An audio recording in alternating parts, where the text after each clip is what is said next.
Welcome to the Anonymous Andrew podcast. Life and the choices we make. The choices other people make. Join me in Season 1 as we cover topics such as gaslighting, red flags, denial, self-love, addiction, mental illness, and so much more. How do these traits play a role in relationships? How do we avoid them? How do we face them? How do we make better choices to be better humans and better partners in our relationships? Now on to the show. Good day, Anonymous Andrew here with you once again. So just came from one of my meetings, my support group meetings, on a Saturday morning. You know, I posted last night a YouTube video and a podcast episode, both on the same topic. And I have to tell you that it kept me up all night long. I talked about self-love. I want to dive into what is self-love, why there's this phrase or saying that you need to love yourself before you can love somebody else. What does that mean? What does self-love mean? And I challenge that phrase. Just my opinion, but and so anyway, the podcast and the video was an introduction into what I'm going to dive into in the next week with some hopefully experts, professionals. I have a life coach hopefully coming on soon to talk about self-love and how it relates to relationships. Can you truly be in a relationship and love somebody else, but not necessarily love yourself? Now, I'm not talking about hating yourself or self-loathing, you know, and there are times when we do something dumb. Could be anywhere, work, and just do something stupid, and then you feel like an idiot for a day. I'm not talking about that. We're talking about your day-to-day life. Do you love yourself? I like myself. I don't like some of the things that I have done in my life. As a recovering alcoholic, I have made amends. In my current life of almost 8 years sober, I'm trying to be a decent human. Hence the term podcast, Life and the Choices We Make. I'm trying to make good choices today. I heard something this morning in my meeting.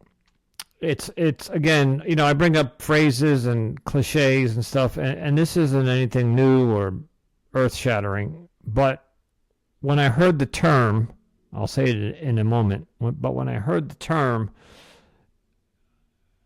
the speaker was talking about it, but I had to reflect on what he just said.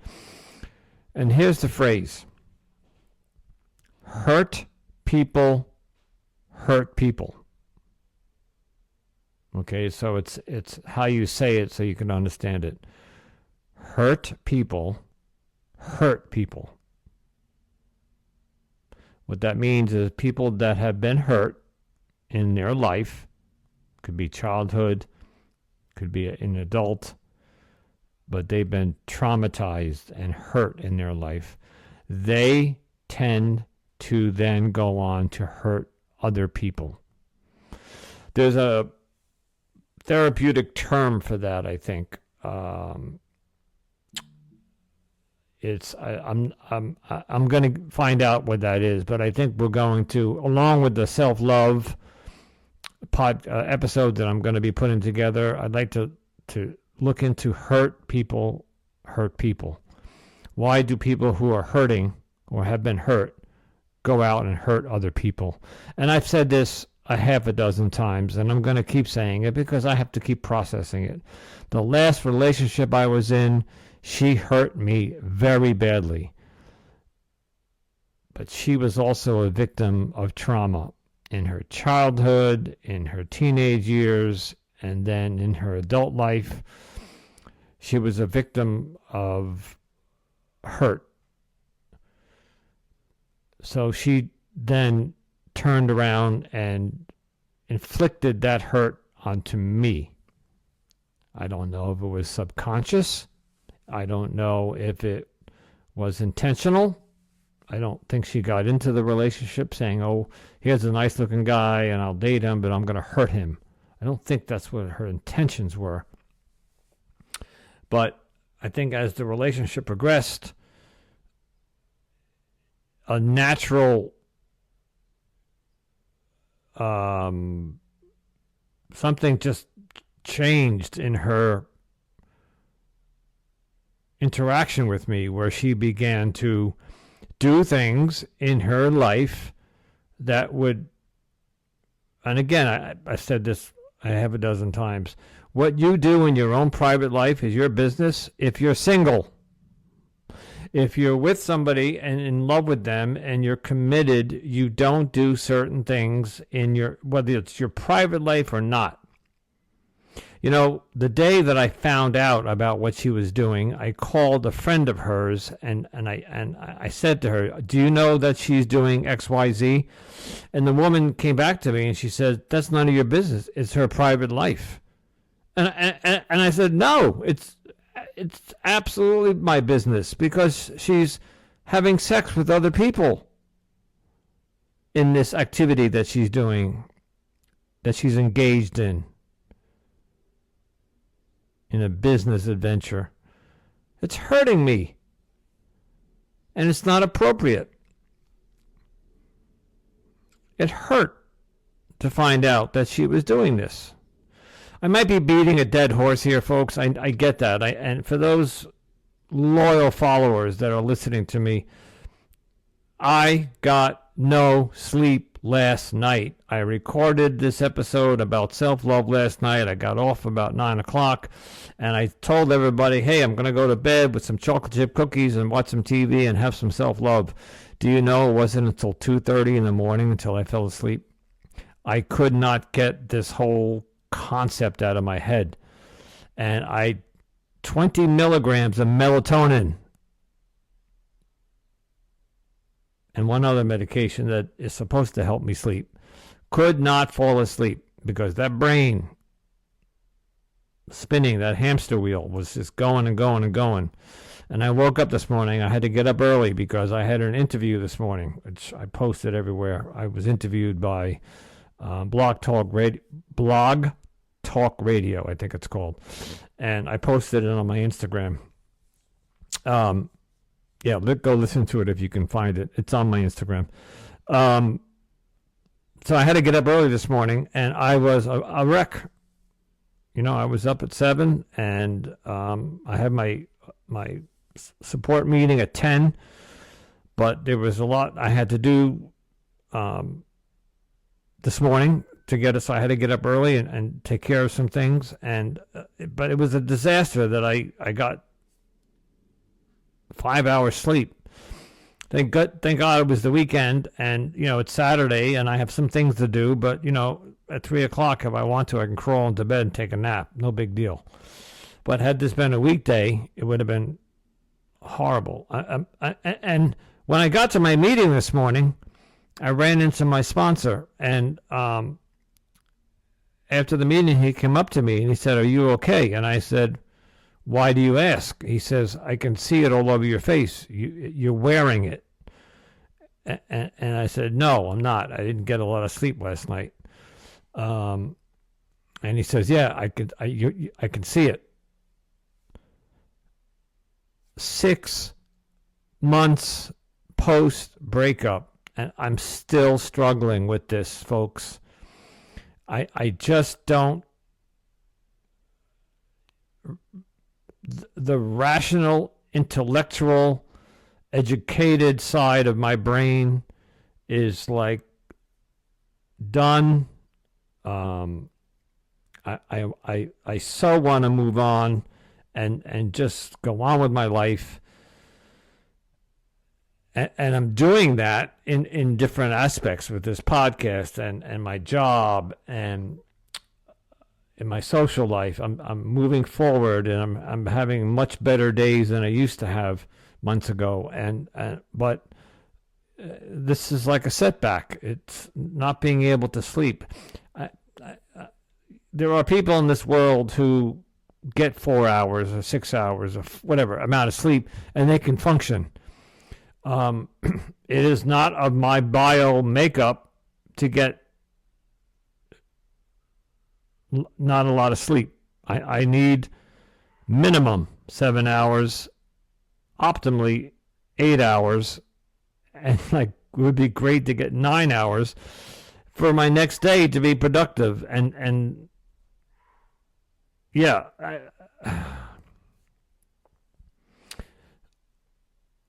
one step, 2 steps forward, 1 step back, 2 steps forward, 1 step back. It's this cycle that I'm going through. And I've said this before. I have dated many women in my life. I've been technically married twice, one officially and one a civil union. And in between, there has to be a dozen different relationships, 2 engagements. And this by far is the most hardest one I've had to walk away from, by far. And I don't know what I need to do to cross that line and get to the other side. I feel like that running back on the football field he's got the ball on the 20-yard line of the other teams, right? And he's got to go 80 yards to get that touchdown. I feel like I'm carrying that football, and I got 80 yards to go to get that touchdown, and I keep getting tackled. And in football, you get 4 chances. After the 4th chance, you got to give the ball over to the other team, right? So thank God this isn't football, because if it was, I'd have to give the ball over to her. In my spiritual world, I would be told to give it over to God, to my higher power. And believe me, I have tried. Every night I put my head on the pillow and I ask God, and I told you guys I'm not going to get religious. This is just a little insight into my spiritual world. I ask God to take this away from me. Not only take this pain and hurt away, but take my will away and just let thy will be done. Because left to my own devices, it's not going to look pretty. It's not. So take it away. I got a sign in my bathroom on my mirror. Something to the effect of, it's a message from God. It says, take the day off. I got this. God, love God, or something. So in other words, you don't have to deal with today. I'll take care of it for you. That sign's been up there for 3 years. And I'm still struggling. The higher power works in mysterious ways. I don't pray. I talk to my higher power and I ask for help. I guess that's a form of praying, because people who, like, let's say somebody was in a coma in a hospital, or a relative or something, and there's always people around, especially if you're religious. People pray. They pray to God, let him come out of the coma, let him recover from surgery, let him get up and walk again, or her, whatever. And so yeah, I guess it's a form of praying. Folks, I'm just struggling with each day putting one foot in front of the other. Thank God for this microphone, and I never thought I would say this, because social media, I think, is the devil incarnate. But thank God for Instagram right now. Thank God for YouTube and all the other platforms where we can, as at least here in America, get on and say what we want to say without being censored, without any ramifications. Obviously, there's some things if you say there's going to be some kickback. I'm just being honest and emptying my brain. I mentioned a while back that this is like an audio journal for me. And from time to time, I'll have somebody else on to help us understand, like an expert, like I did with Della Marie Mullins. And thank you, Della. Della's been following me and keeping in touch with me, and we're going to have Della on again. That was a fantastic interview. I have a potential interview. I have an interview tomorrow morning with somebody in Europe. They have a podcast over there. She's a renowned author and life coach, and she wants to interview me. I'm honored. But I also have another life coach that I want to interview, and I'm hopefully going to do a recording tomorrow, and we're going to have her help us understand and answer some of these dilemmas. Everything about self-love, everything about denial, why hurt people hurt. It just comes down to, I am trying, I mentioned this back in one of my couple of first episodes. I said, either I said gaslighting or red flags, we're going to do an autopsy on it because it's dead in my world. It's a dead entity, and we're going to open it up. We're going to take that scalpel and we're going to slice it open, and we're going to get in there and we're going to find out what makes it work, because it works. If you know how to gaslight somebody, or if you know how to be a liar and a cheater and a deceiver, and you're good at it, your victims are okay. Yeah. I think at the end of season 1, I would like to have a solid response or answer on how to recognize these signs, avoid these signs, confront them when they happen, and have the balls to walk away when it's happening and not be in denial and not be codependent. Anyway, once again, I just popped on for a brief. Felt good. I was being interviewed, and it was not quite what I thought the direction it was going to go in, but it was a wonderful experience. I was interviewed many years ago by a local news channel down here because I ran a mood disorder support group, and I was the president. And somebody in the pop culture, and I'm not, even if I remembered the name, I'm not going to say it, but she came out and said that she was living with bipolar disorder. And they contacted us and asked if we would make a comment on it. So they sent a news crew to my job, and we did we just did an interview. And anyway, I have been interviewed before, but this is kind of new for me here on this social media thing. I belong to a Facebook group where a bunch of podcasters get together and you swap ideas and episodes, and you be a guest on my show, I'll be a guest on your show, and that's how it works. So that's just one venue I use. I have others. So, all right. Because I didn't get a lot of sleep last night, I think I'm going to take a break from this podcasting. And it's not a nice day. Once again, I think last Saturday I talked about the weather was horrible.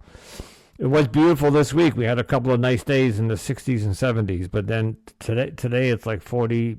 That's exactly what it is. It's 47 degrees outside, and I'm down by the beach, so it's a raw 47 degrees. It's not Nice. So I'm going to stay in the house today, and I think I'm going to go binge watch something. Self-love. Just take care of myself. Just had my smoothie. I've changed my diet now. I'm doing some I've changed my habit of eating to much more healthier. The one I guess junk food or non-healthy edible that I eat is chocolate chip cookies. I just have a sweet tooth for them. Other than that, nothing goes into my body that isn't either organic, it's not processed, it is either a vegetable, it's